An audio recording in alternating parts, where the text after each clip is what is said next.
2014లో కూడా ఎన్నికలప్పుడు ఇదే ముగ్గురు ఒకటయ్యారు. ఇదే ముగ్గురు ఒకే స్టేజ్ మీద కూర్చున్నారు. ఇదే ముగ్గురు ఒక కూటమిగా ఏర్పడ్డారు. ఏర్పడి ఏకంగా ఇదే పెద్ద మనిషి చంద్రబాబు నాయుడు గారు ఎన్నికల మేనిఫెస్టో అంటూ ఈ మాదిరిగా ఇచ్చి ఏకంగా చంద్రబాబు నాయుడు గారు సంతకం పెట్టి మరి ఈ మాదిరిగా ప్రతి ఇంటికి కూడా పంపించాడు ఈ పెద్ద మనిషి చంద్రబాబు గారు. ఇందులో ఈయన రాసిన మాటలు, రాసిన వాగ్దానాలు, రైతులకు రుణమాఫీ పైన మొదటి సంతకం చేస్తానన్నాడు. 87,612 కోట్ల రూపాయల రైతుల రుణాలు మాఫీ చేస్తానని చెప్పి ఎగనామం పెట్టాడు. పొదుపు సంఘాల రుణాలు పూర్తిగా రద్దు చేస్తానన్నాడు. ఏకంగా 14,205 కోట్ల రూపాయలు నా అక్క చెల్లెమ్మలను అడ్డగోలుగా మోసం చేశాడు. మహిళా రక్షణకు ఉమెన్ ప్రొటెక్షన్ ఫోర్స్ ఏర్పాటు చేస్తామన్నారు. మహిళా రక్షణకు ఉమెన్ ప్రొటెక్షన్ ఫోర్స్ కథ దేవుడెరుగు. విజయవాడ నగరంలో ఏకంగా కాల్ మనీ సెక్స్ రాకెట్ నడిపించారు. ఆడబిడ్డ పుట్టిన వెంటనే మహాలక్ష్మి పథకం కింద 25,000 రూపాయలు ప్రతి అక్క చెల్లెమ్మ కుటుంబ ఖాతాల్లోకి వేస్తాను. ఆడపాప పుట్టిన వెంటనే అని చెప్పి వారి బ్యాంక్ అకౌంట్ లో డిపాజిట్ చేస్తాను అని మహాలక్ష్మి అని పేరు పెట్టాడు.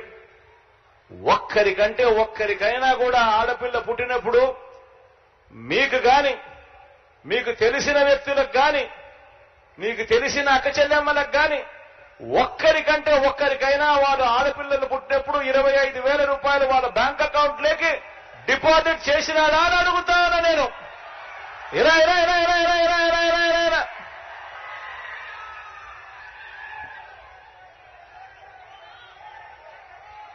ఇంటికో ఉద్యోగం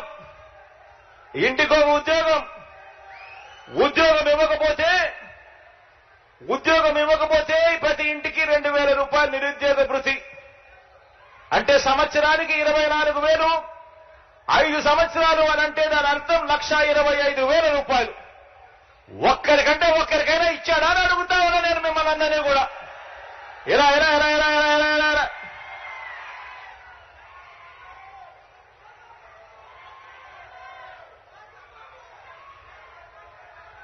ఈ మాదిరిగా పాంఫ్లెట్లు చూపించాడు.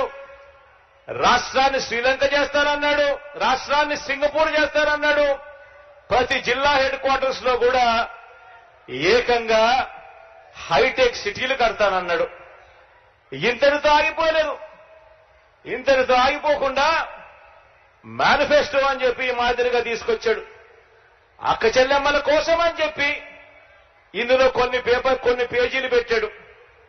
ఆయన 2014లో ఇచ్చిన మేనిఫెస్టో ఎన్నికల ప్రణాళిక. ఇందులో ఆ మేనిఫెస్టోలో page number 16, page number 16, page number 17 Chandrababu Naidu గారి ఎన్నికల మేనిఫెస్టోలో 2014 ఇచ్చిన మేనిఫెస్టోలో పేజీ నెంబర్ 16, పేజీ నెంబర్ 17 2 అక్క చెల్లెమ్మల కోసం కేటాయిస్తున్నాను అని చెప్పి హామీలు ఇచ్చాడు. ఇందులో ఆయన చెప్పింది అక్క చెల్లెమ్మల కోసం మాత్రమే. నేను మచ్చుకు కేవలం అక్క చెల్లెమ్మల కోసం ఆయన చెప్పిన 9 హామీలను మీకు అక్క చెల్లెమ్మలతో పంచుకుంటా. ప్రతి అక్క చెల్లెమ్మను నేను గమనించమని అడుగుతా ఉన్నా. 2014లో ఇదే ముగ్గురు కలిసి మీటింగులు పెట్టి ఇచ్చిన హామీల పరిస్థితి ఏమిటి అని ఒక్కసారి ఆలోచన చేయమని అడుగుతా ఉన్నా. మద్యం బెల్ట్ షాపులను రద్దు చేస్తూ తెలుగుదేశం పార్టీ అధికారంలోకి రాగానే 2వ సంతకం చేస్తుంది అన్నాడు. పొదుపు సంఘాల రుణాలు అధికారంలోకి రాగానే రుణమాఫీ చేస్తామన్నారు. పుట్టిన ప్రతి ఆడబిడ్డకు మహాలక్ష్మి పేరుతో 25,000 రూపాయలు బ్యాంకుల్లో డిపాజిట్ చేస్తామన్నారు. పండంటి బిడ్డ పథకం ద్వారా పేద గర్భిణీ స్త్రీలకు 10,000 రూపాయలు అందజేస్తామన్నారు. పేద మహిళలకు స్మార్ట్ సెల్ ఫోన్లు ఉచితంగా ఇస్తామన్నారు. సంవత్సరానికి ఒక్కో కుటుంబానికి 12 వంట గ్యాస్ సిలిండర్లు, ఒక్కొక్క గ్యాస్ సిలిండర్ల మీద 100 రూపాయలు సబ్సిడీ. అంటే సంవత్సరానికి 1200 రూపాయలు సబ్సిడీ, 5 ఏళ్లలో 6000 రూపాయలు సబ్సిడీ ఇస్తామన్నారు. హై స్కూల్లో చదువుతా ఉన్న పిల్లలకు ఉచితంగా సైకిళ్లు పంపిణీ చేస్తామన్నారు. మహిళా పారిశ్రామికవేత్తలను ప్రోత్సహించేందుకు కుటీర లక్ష్మి అనే పథకం తీసుకువచ్చి ఆర్థిక స్వావలంబన ఇస్తామన్నారు.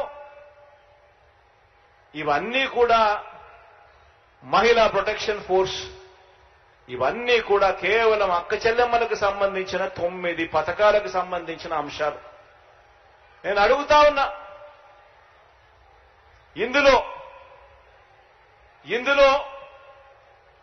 ఏ ఒక్కటైనా కూడా చంద్రబాబు అనే వ్యక్తి ఆయన ముఖ్యమంత్రి అయిన తర్వాత 2014 నుంచి 2019లో ఆయనతో పాటు ఆయన దత్తపుత్రుడితో పాటు ఈ బీజేపీ ఇదే మాదిరిగా ముగ్గురు కలిసి ఫోటోలు దిగి, ఇదే మాదిరిగా చంద్రబాబు నాయుడు గారు మేనిఫెస్టో రిలీజ్ చేసి ఆయన సంతకాలు పెట్టి ఇంటింటికి పంపించాడు. ఒక్కటైనా కూడా చేశాడా అని అడుగుతా ఉన్నాను మిమ్మల్ని అందరినీ. 2 చేతులు ఇలా పైకెత్తారా, ఇలా ఇలా ఇలా ఇలా ఇలా ఇలా ఇలా ఇలా ఇలా ఇలా ఇలా